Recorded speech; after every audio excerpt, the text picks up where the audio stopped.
Bonjour, c'est Ursule encore. On est le 26 août 2025. Alors je viens sonner la trompette aujourd'hui encore. Et je viens proclamer le retour de notre Seigneur Jésus-Christ. Amen. Soyons tous bénis, soyons remplis de sa joie. Alors aujourd'hui je viens parler de marcher dans la lumière de la vérité. Amen. Alors j'étais tout simplement en train de méditer quand je suis tombée sur... n'est-ce pas, cette phrase, marcher dans la lumière de la vérité. Alors je me suis dit, tiens, est-ce que j'ai déjà lu ce passage? Donc, je suis allée prendre ma version Louis II, que j'ai l'habitude d'être avec, et c'était tout simplement dit de marcher dans la vérité. Je prends l'autre version, n'est-ce pas, la version Taube, elle est beaucoup plus ancienne que le Louis II. Alors, je la lis et puis c'est dit, n'est-ce pas, de marcher dans la lumière de la vérité. Voilà ce qui est dit. C'est Jean qui écrit à Gaius. L'ancien à Gaius, très aimé, que j'aime dans la lumière de la vérité. Cher ami, je souhaite que tu portes bien à tous égards. Je souhaite que tu te portes bien à tous égards et que ta santé soit bonne. Qu'il en aille comme pour ton âme, qui, elle, se porte bien. J'ai en effet éprouvé une très grande joie, car des frères arrivés ici rendent témoignage à la vérité qui transparaît dans ta vie. Toi, tu marches dans la lumière de la vérité. Ma plus grande joie, c'est d'apprendre que mes enfants marchent dans la lumière de la vérité. Alors, n'est-ce pas, notre texte, il s'agit de marcher dans la lumière de la vérité. Alors, j'ai pris, n'est-ce pas, quelques temps pour méditer là-dessus. Et, n'est-ce pas, l'Esprit m'a tout simplement révélé que la vérité est comme une pièce de monnaie. Vous savez, sur la pièce de monnaie, il y a le pile ou bien la face. Si la pièce de monnaie tombe d'un côté, alors, il y a le pile, il y a la face. C'est toujours la même pièce de monnaie. Mais c'est tout simplement que les deux faces sont différentes. Alors la vérité, elle est comme ça. La vérité est tout simplement, n'est-ce pas, la connaissance conforme au réel. Si on peut l'expliquer de la manière la plus simple dans notre dictionnaire. La vérité, n'est-ce pas, est opposée à l'ignorance. C'est opposé à l'erreur. Et pour nous, les enfants de Dieu, n'est-ce pas, la vérité, c'est notre Seigneur Jésus. Parce que la vérité, c'est la lumière. La parole de Dieu dit, ta parole est une lampe à mes pieds, une lumière sur mon sentier. Donc la parole de Dieu, elle est une lampe parce qu'elle nous éclaire. Elle est là, la lampe, elle est là de manière constante, n'est-ce pas? Alors souvent, quand les gens vont se coucher, il y a quand même une lampe qui est là, qui veille. Alors la parole de Dieu, elle est cette lampe-là qui est là. Mais une fois, n'est-ce pas, que la lumière vient à quelque part, tout le reste qui n'est pas dans la lumière fait partie des ténèbres. Amen? C'est ça. Quand la lumière de Dieu éclaire, elle envoie son jet, dont tout ce que tu savais, n'est-ce pas, devient obscurité. Parce que la lumière de Dieu est venue pour t'éclairer. C'est ça la vérité. Amen. La vérité, c'est la lumière de Dieu qui t'éclaire. Et c'est comme, n'est-ce pas, il fait noir et subitement, il y a une lumière qui vient éclairer là. Disons, suppose que c'est une torche. Alors là où la torche pointe, n'est-ce pas, hein, la lumière, n'est-ce pas, va dans toute la direction de là-bas. Ça prend, on sait que la lumière, ça a différents prismes et tout ça. Vraiment, ça se répand dans le périmètre où cette lumière-là va. Tout le reste qui est en dehors de la lumière, c'est appelé obscurité. Et quand on regarde l'histoire de la création, c'est dit, n'est-ce pas, la terre était informe, elle était vide, et puis, ben voilà, il n'y avait rien. Et Dieu a dit que la lumière soit, et la lumière fut. Et une fois que la lumière a été, n'est-ce pas, Dieu a appelé la lumière le jour, et là où il n'y avait pas la lumière, il l'a appelé nuit. Et c'était ça les ténèbres. Alors, la vérité, n'est-ce pas, elle est comme une pièce de monnaie. Alors, Jean dit à Gaius, il dit, je suis content, n'est-ce pas, parce que le témoignage qui transparaît de toi, c'est que tu marches dans la lumière de la vérité. C'est-à-dire que quand la lumière de Dieu éclaire, alors Gaius, il marche dans là où la lumière a éclairé. L'autre facette qui est ténèbre, Gaius ne marchait pas là-dedans. C'est ça que Jean est en train d'élever. C'est ça qu'il est en train de pointer. En train de dire que quand la lumière de Dieu éclaire, alors Gaius qui était l'enfant de Dieu, il marchait dans la partie que Dieu a éclairée. Tout le reste qui n'était pas de Dieu, Gaius ne marchait pas dedans. Alors, c'est la même chose que Dieu attend de nous. Quand la parole de Dieu vient éclairer quelque part, n'est-ce pas, cette partie-là qui est éclairée, c'est ça là qui est la vérité. C'est ça là qui est la lumière de la vérité. Et quand nous lisons, n'est-ce pas, dans Éphésiens qui donne une explication, une petite définition de la lumière, dans Éphésiens, je pense le verset 4, Éphésiens 4, attendez, il faut que je m'assure que je ne suis pas en train de... C'est Éphésiens 5. Ça dit, Éphésiens 5 dit au verset 9, « Car le fruit de la lumière consiste en toutes sortes de bonté, de justice et de vérité. » C'est-à-dire, la lumière, n'est-ce pas, de Dieu, quand elle est là, il y a trois choses qu'on va voir dans la vie de la personne. Une personne qui marche dans la lumière de Dieu, on va voir ces trois choses-là. On va voir la bonté, on va voir la justice, on va voir la vérité. C'est-à-dire, ce sont trois attributs de Dieu qui se dépeignent sur l'enfant de Dieu. Alors, si tu dis que tu es en train de marcher dans la lumière de Dieu, on devrait voir ces choses-là dans ta vie. C'est un témoignage. Le témoignage, n'est-ce pas, qui ressort de toi marchant dans la lumière de Dieu, c'est la bonté, la justice, la vérité. Amen. Alors, en tant qu'enfants de Dieu, nous sommes appelés, nous sommes encouragés par notre Dieu à marcher dans le côté de la lumière, de la vérité. Le côté qui est ténèbre, que la lumière de Dieu n'éclaire pas, on ne devrait pas marcher là-dedans. Alors, l'exemple, n'est-ce pas, qui me vient, c'est ces deux exemples que le Seigneur m'a donnés. Il m'a donné un premier exemple, n'est-ce pas, sur Daniel. On va aller dans Daniel 2. Dans Daniel 2, alors, le roi Nebuchadnezzar a un songe. Il a un songe, et puis, il dit aux gens, vous devez m'expliquer, j'aimerais quelqu'un qui va m'expliquer et mon songe, j'aimerais quelqu'un qui va me donner et le songe et son explication. Si vous n'êtes pas capable, alors je vais tuer tout le monde. Alors, les gens ne savaient pas, les gens disent que non, mais donne-nous le songe. Mais, ils ne se rappelaient pas du songe, ou bien ils ne voulaient pas le mentionner ou quoi, mais ils disaient non, j'aimerais que vous me donniez et le songe et son explication. Alors, n'est-ce pas, Daniel va voir le responsable comment on appelle ça, du groupe des sages, voilà, parce que Daniel a été intégré au groupe des sages de Babylone. Et Daniel lui dit, donne-moi quelques jours, je vais aller consulter mon Dieu. Alors Dieu répond à Daniel, et au verset 19, nous sommes dans Daniel 2, alors le secret fut révélé à Daniel dans une vision pendant la nuit, et Daniel bénit le Dieu des cieux. Daniel prit la parole et dit, béni soit le nom de Dieu d'éternité en éternité.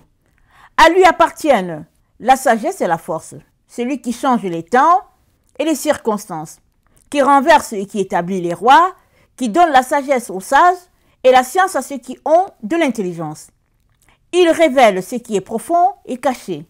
Il connaît ce qui est dans les ténèbres et la lumière demeure avec lui. Dieu. Ok, et la lumière demeure avec lui. Ça, c'est du verset 19 au verset 22 que j'ai lu. Amen. Je vais au verset 31. C'est Daniel qui parle. Il dit, ô roi, tu regardais et tu voyais une grande statue. Cette statue était immense et d'une splendeur extraordinaire. Elle était debout devant toi et son aspect était terrible. La tête de cette statue était d'or pur, sa poitrine et ses bras étaient d'argent, son ventre et ses cuisses étaient d'airain. Ses jambes de fer, ses pieds, en partie de fer, en partie d'argile. Tu regardais lorsqu'une pierre se détacha sans le secours d'aucune main, frappa les pieds de la pierre et l'argile de la statue et les mit en pièces. Alors, le fer, l'argile, l'airain, l'argent, l'or furent brisés ensemble et devinrent comme la balle qui s'échappe d'une aire en été. Le vent les emporta et nulle trace n'en fut retrouvée. Mais la pierre qui avait frappé la statue devint une grande montagne et remplit toute la terre. Voilà le songe. Nous en donnerons l'explication devant le roi. Ô roi, tu es le roi des rois, car le Dieu des cieux t'a donné l'empire, la puissance, la force et la gloire. Il a remis entre tes mains, en quelques lieux qu'il habite, les enfants des hommes, les bêtes des champs et les oiseaux du ciel. Il t'a fait dominer sur eux tous, c'est toi qui es la tête d'or. Après toi, il s'élèvera un autre royaume, moindre que le tien, puis un troisième royaume qui sera d'airain et qui dominera sur toute la terre, et il y aura un quatrième royaume. Fort comme du fer, de même que le fer brise et rompt tout, il brisera et rompra tout, comme le fer qui met tout en pièces, et comme tu as vu les pieds et les orteils, en partie d'argile, de potier et en partie de fer, ce royaume sera divisé. Mais il y aura en lui quelque chose de la force du fer, parce que tu as vu le fer mêlé avec l'argile. Et comme les doigts des pieds étaient en partie de fer et en partie d'argile, ce royaume sera en partie fort et en partie fragile. Tu as vu le fer mêlé avec l'argile, parce qu'ils se mêleront par des alliances humaines, mais ils ne seront point unis l'un à l'autre, de même que le fer ne s'allie point avec l'argile.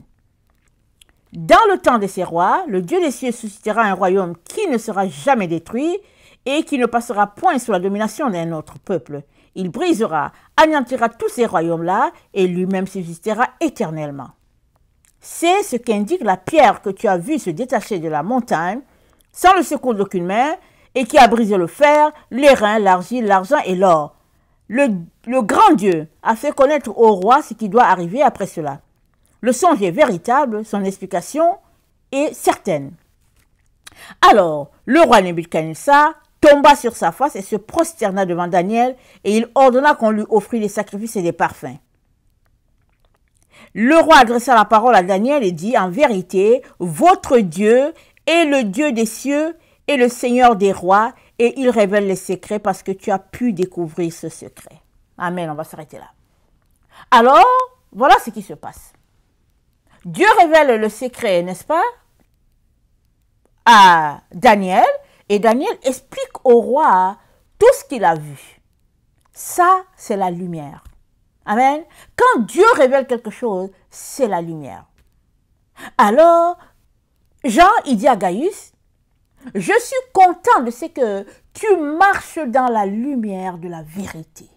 Amen. Alors, si on revient sur l'explication de Daniel, alors, voilà la lumière que Dieu a donnée à Daniel. Le roi Nebuchadnezzar, n'est-ce pas, et tous ceux qui ont entendu ce songe-là sont appelés à marcher dans cette lumière.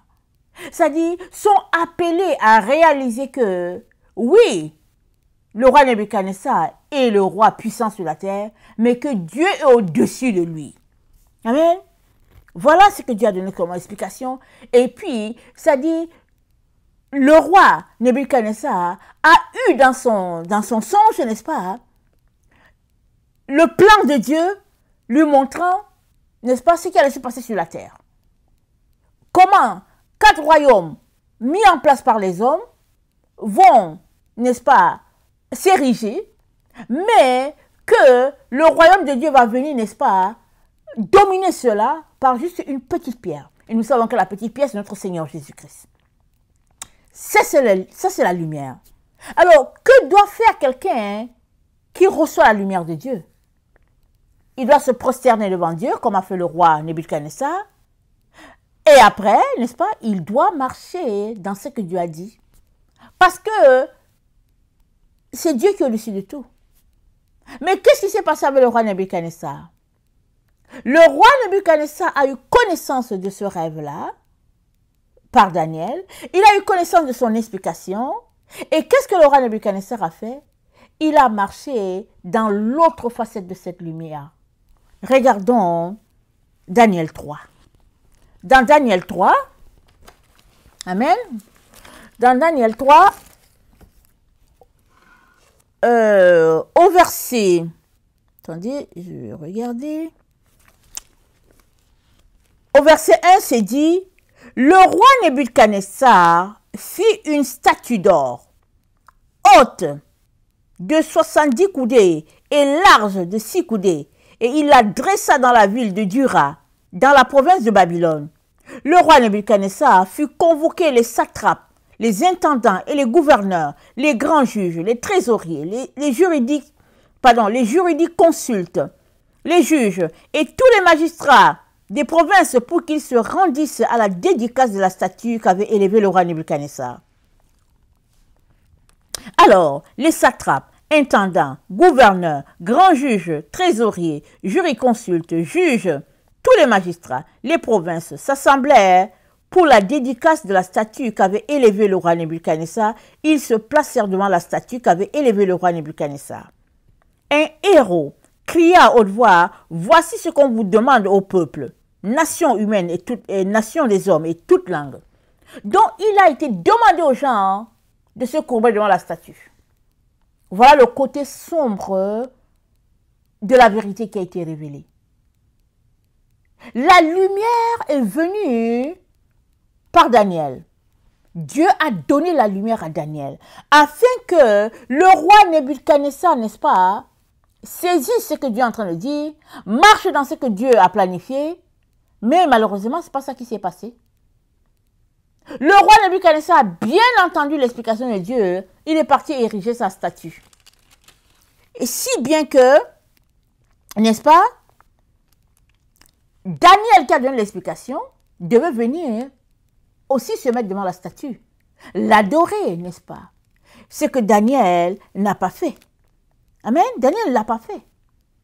Alors, on sait tout ce qui est arrivé. Les gens, après un certain temps, ils ont dit au roi, mais, n'est-ce pas, ces juifs-là qui sont là, ils disent au verset 12, « Or, il y a des juifs que tu as remis, à qui tu as remis l'intendance de la province de Babylone. » Ça, c'est au verset 12 de Daniel 3. Il dit, eux, ils ne veulent pas adorer la statue. N'est-ce pas? Alors, Nebuchadnezzar, irrité, furieux, donna l'ordre qu'on amena Shadrach, Meshach, Abednego, et ces hommes furent amenés devant le roi. Et Nebuchadnezzar prit la parole et leur dit, est-ce de propos délibérés, Shadrach, Meshach, Abednego, que vous ne servez pas mes dieux? Donc, quand Dieu donne une explication, c'est sa lumière. Mais Dieu ne donne pas sa lumière pour nous détourner de lui. Il ne donne pas sa lumière pour nous écraser, n'est-ce pas? Il a donné sa lumière pour que le roi Nebuchadnezzar sache qu'il y a un Dieu et qu'il marche dans les voies de Dieu. Et que le peuple de Babylone, n'est-ce pas, ait la crainte de Dieu. Mais c'est le contraire que le roi Nebuchadnezzar a décidé de faire. Il a décidé de marcher dans l'autre facette de la vérité, n'est-ce pas? Si bien qu'il marchait en désobéissant à Dieu. Alors, la vérité, n'est-ce pas, elle a deux facettes. Elle a son côté lumière. Quand tu lances la pièce de monnaie, le côté qui est en face, n'est-ce pas, dès que ça tombe, le côté qui est en face, c'est le côté lumière. Le côté qui est en dessous, là, c'est ça le côté qui est sombre. C'est le côté qui est en dessous, là, le sombre, là, c'est là-bas que le roi Nebuchadnezzar a choisi de marcher. Et ce que Dieu, n'est-ce pas, est en train de nous dire aujourd'hui, en tant que notre Père, c'est qu'il aimerait que nous marchions dans la lumière de la vérité. Comme Jean, l'apôtre Jean qui a dit à Gaius, je suis content que tu marches dans la lumière de la vérité. Le témoignage que nous avons de toi, c'est que tu marches dans la lumière de la vérité. En tant qu'enfant de Dieu, n'est-ce pas, c'est ça que Dieu attend de nous. Il aimerait que nous marchions dans la lumière de la vérité. Amen. Alléluia. L'autre exemple que le Seigneur m'a donné, c'est l'exemple de David. C'est dans 1 Chronique 21. Alors, n'est-ce pas, Dieu avait déjà donné des directives à Israël pour ce qui est du dénombrement. C'est-à-dire, il n'y a que Dieu qui peut décider, n'est-ce pas, certaines choses. Mais les consignes de Dieu étaient claires pour ce qui concerne le dénombrement. Mais David voulait le dénombrement. Il voulait aller en guerre, il voulait aller quelque part, il voulait, je ne sais pas si attaquer quelque part, il voulait qu'on dénombre. 1 Chronique 21. Satan se leva contre Israël et il excita David à faire le dénombrement d'Israël. Et David dit à Joab et aux chefs de peuple, allez, faites le dénombrement d'Israël, depuis Beersheba jusqu'à Dan, et rapportez-le-moi afin que je sache combien il s'élève. Donc David voulait savoir combien il y a de gens en Israël. Regardez ce que Joab répond. Joab répond. Je pense que c'est le chef de l'armée. Joab répondit, que l'Éternel rende son peuple 100 fois plus nombreux. Ô roi, mon Seigneur, ne sont-ils pas tous serviteurs de mon Seigneur? Mais pourquoi mon Seigneur demande-t-il cela? Pourquoi faire ainsi pécher Israël? Donc c'était un dénombrement, n'est-ce pas? C'était un péché de faire le dénombrement d'Israël. Alors Joab, le chef de l'armée, dit au roi David, mais non, ne fais pas. Verset 4, nous sommes dans 1 Chronique 21. Le roi persista dans l'ordre qu'il donnait à Joab. Et Joab partit et parcourut tout Israël, puis il revint à Jérusalem. Joab remit à David le rôle du dénombrement du peuple, et il y avait dans tout Israël 1100 000 hommes tirant l'épée, et en Juda 470 000 hommes tirant l'épée. Il ne fit point parmi eux le dénombrement de Lévi, de Benjamin, car l'ordre du roi lui paraissait une abomination. Cet ordre déplut à Dieu qui frappa Israël. Et David dit à Dieu, j'ai commis un grand péché en faisant cela.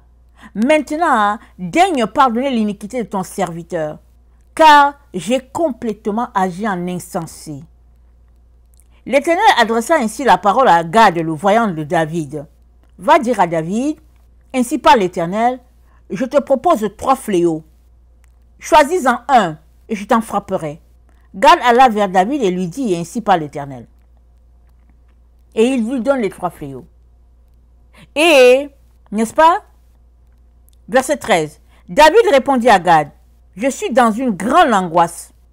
Oh, que je tombe entre les mains de l'Éternel, car ses compassions sont immenses, mais que je ne tombe pas entre les mains des hommes. L'Éternel envoya la peste en Israël et il tomba à 70 000 hommes d'Israël. Dieu envoya un ange à Jérusalem pour la détruire. Et comme il la détruisait, l'Éternel regarda et se repentit de ce mal. Et il dit à l'ange qui détruisait, assez, retire maintenant ta main. L'ange de l'Éternel se tenait près de l'aire d'Ornan, le Jébusien. David leva les yeux et vit l'ange de l'Éternel se tenant entre la terre et le ciel, ayant à la main son épée nue tournée contre Jérusalem. Alors David et les anciens, couverts de sacs, tombèrent sur leurs faces. Et David dit à Dieu, n'est-ce pas moi qui ai ordonné le dénombrement du peuple? C'est moi qui ai péché et qui ai fait le mal. Mais ces brebis qu'ont-elles fait? Éternel mon Dieu, que ta main soit donc sur moi et sur la maison de mon père, et qu'elle ne fasse point une plaie parmi ton peuple. Amen. Donc, David connaît bien ce que Dieu attendait de lui. Le chef de l'armée, Joab, lui a dit, mon Seigneur, pas de dénombrement. Pourquoi pécher? Pourquoi faire pécher Israël? Mais David, n'est-ce pas, a choisi le côté ténébreux de la vérité. La vérité, n'est-ce pas, la lumière de la vérité, voilà, la lumière de la vérité est que Dieu a dit à David, pas de dénombrement. Dieu ne voulait pas. Alors Joab dit à David, non, non, ne le fais pas. Mais c'est dit quoi? Satan, on est dans 1 Chronique 21. Satan se leva contre Israël et excita David à faire le dénombrement. L'ennemi était après le roi David. C'était au roi David, n'est-ce pas, de repousser, n'est-ce pas, la pression de l'ennemi. Mais le roi David a penché du côté qu'il ne devait pas faire. C'est-à-dire, il a penché du côté des ténèbres que révélait la vérité. La vérité était qu'il ne devait pas le faire. C'est ça la lumière. Le roi David a choisi le contraire. Il a choisi les ténèbres, n'est-ce pas, qui sont rattachés à cette vérité-là. Alors, la conséquence c'est que 70 000 personnes sont mortes. Et Dieu a dû intervenir pour dire à l'ange d'arrêter. Sinon, les gens auraient continué de mourir. Voilà ce qui arrive, n'est-ce pas? Quand Dieu nous envoie sa lumière, quand Dieu nous envoie, sa vérité, nous sommes appelés à marcher dans ce qu'il attend de cette vérité. Il attendait, n'est-ce pas, tout simplement que le roi David ne fasse pas le dénombrement et que le roi David compte sur l'Éternel. Et c'est dit quoi? Joab est venu dire au roi, voici le nombre des personnes qui sont en Israël, mais c'est dit quoi? Il n'a pas dénombré Benjamin, il n'a pas dénombré Lévi. Si bien que le roi David ne savait pas combien il y avait. Personne ne savait combien il y avait des gens dans Israël. Parce que dans le fond, Joab craignait l'Éternel. Il n'a pas fait, il n'a pas voulu avoir le nombre exact du peuple qu'il y avait sur la terre d'Israël. C'est le roi David plutôt. Et qui est allé de son côté contraire. Le côté contraire, n'est-ce pas, de la parole de Dieu. Et quand on choisit le côté contraire de la vérité, n'est-ce pas, on est au fait en train d'exercer un orgueil. Parce qu'on connaît la parole de Dieu. Dieu dit ne fais pas. Alors si Dieu dit ne fais pas, n'est-ce pas, la parole qu'il a dit de ne pas faire, c'est ça la lumière. Alors toi, pourquoi est-ce que tu fais le contraire? Très souvent, on se retrouve à faire le contraire de ce que Dieu a dit par orgueil. Souvent, n'est-ce pas, c'est parce qu'on a choisi notre manière de fonctionner, parce qu'il y a des gens comme ça sur la terre, qui fonctionnent sur le contraire de la lumière. C'est-à-dire, quand une vérité est révélée, ils savent que si je marche sur ce côté-ci, voilà ce que Dieu attend de moi. Mais qu'est-ce qu'ils font? Ils choisissent l'autre côté, le côté que Dieu, n'est-ce pas, ne veut pas, ils choisissent ça. C'est-à-dire, ils ont décidé de se dresser contre l'Éternel. Et qu'est-ce que la Bible dit? La Bible appelle ça la désobéissance, et elle compare ça à de la sorcellerie, à de la divination. Elle dit, la désobéissance est aussi coupable que la divination et les téraphins. Alors, ce que le Seigneur est en train de nous dire aujourd'hui, c'est que une fois qu'il nous donne une parole, n'est-ce pas, cette parole que le Seigneur a donnée, si on a la conviction que c'est Dieu qui l'a donnée, cette parole-là que Dieu a donnée, ça devient la lumière. Amen. C'est ça la lumière. Et c'est dit quoi? Ta parole est une lampe sur mon chemin, une lumière. Ta parole est une lampe à mes pieds, une lumière sur mon sentier. Donc, une fois que on est éclairé par la parole de Dieu, n'est-ce pas? Il est important que nos pas suivent ce que Dieu attend de nous. Et cette lumière va aller grandissant. Mais si on choisit le côté contraire de ce que Dieu a dit, on est tout simplement en train de désobéir, on est en train d'opposer Dieu, Et pour revenir à la vérité, il est important qu'on vienne se repentir devant Dieu pour dire, Père, je te demande pardon parce que tu m'as dit de ne pas faire le dénombrement, exemple le cas de David, tu m'as dit de ne pas faire le dénombrement, Seigneur, et je l'ai fait. J'ai péché contre toi. C'est-à-dire, j'ai choisi, n'est-ce pas, le côté sombre que ta vérité a révélé. Au lieu de marcher dans le côté lumière que ta parole a révélé, Père, j'ai choisi de marcher contraire à toi, de m'opposer à toi. Seigneur, pardonne-moi. Alors, ces deux exemples que le Seigneur, n'est-ce pas, m'a donné pour expliquer le fait de marcher dans la lumière de la vérité, ces deux exemples-là qu'il m'a donnés sont des exemples qui nous arrivent à tous les jours. Pas typiquement les mêmes. Mais dans notre quotidien, n'est-ce pas, tous les jours, on est appelé à choisir une facette de la vérité.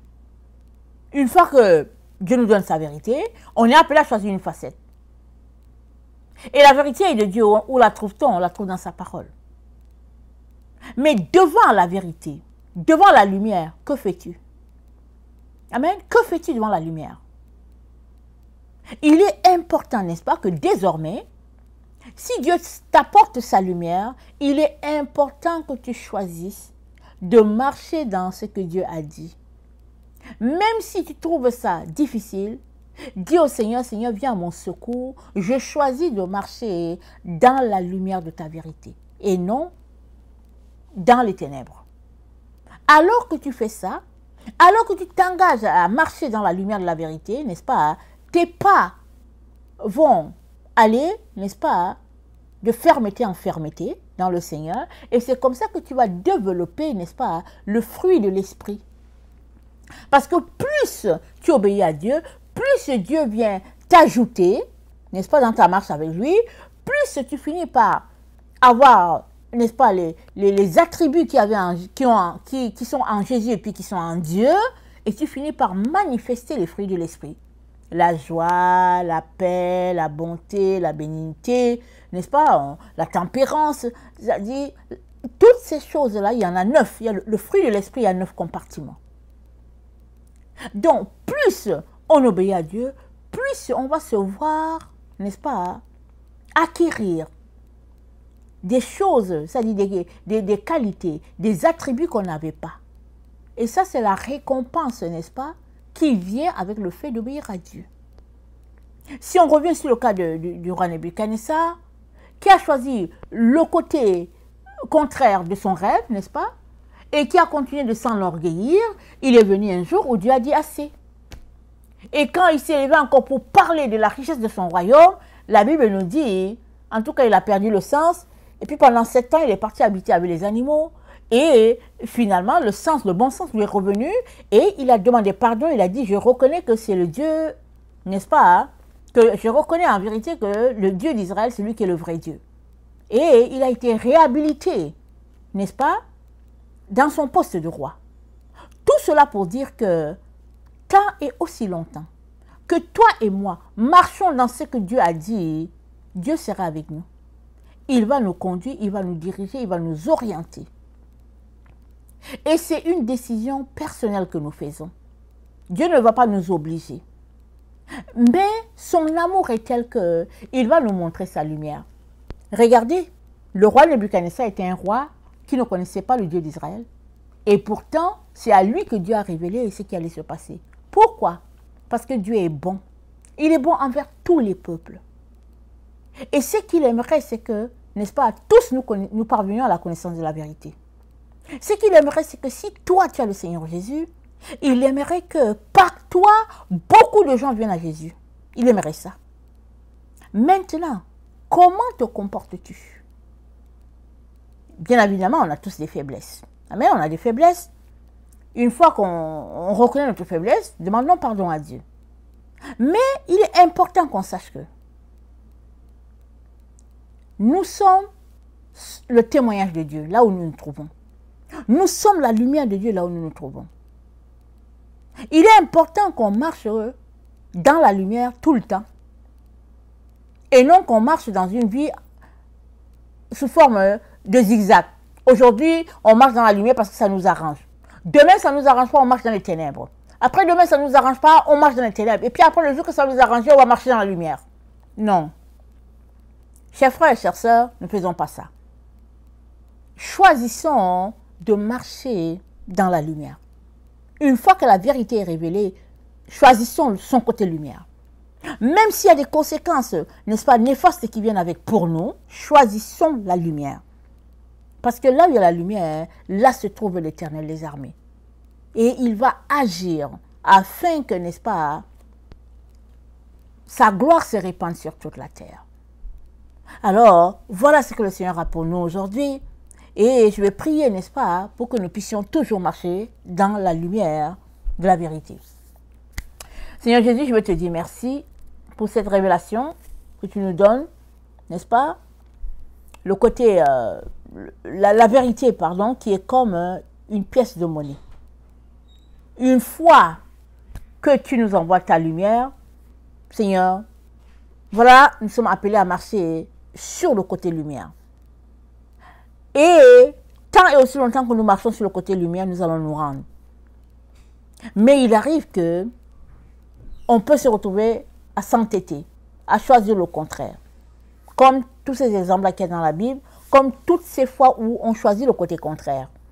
Seigneur, je viens te demander pardon et je viens te demander de nous aider, Seigneur, à discerner clairement quel est le côté lumière. Et une fois qu'on l'a, Seigneur, aide-nous à l'emprunter et à marcher là-dessus. Que ton nom soit béni, Seigneur, pour tes grâces. Au nom puissant, du nom qui est au-dessus de tous les noms. Amen et amen.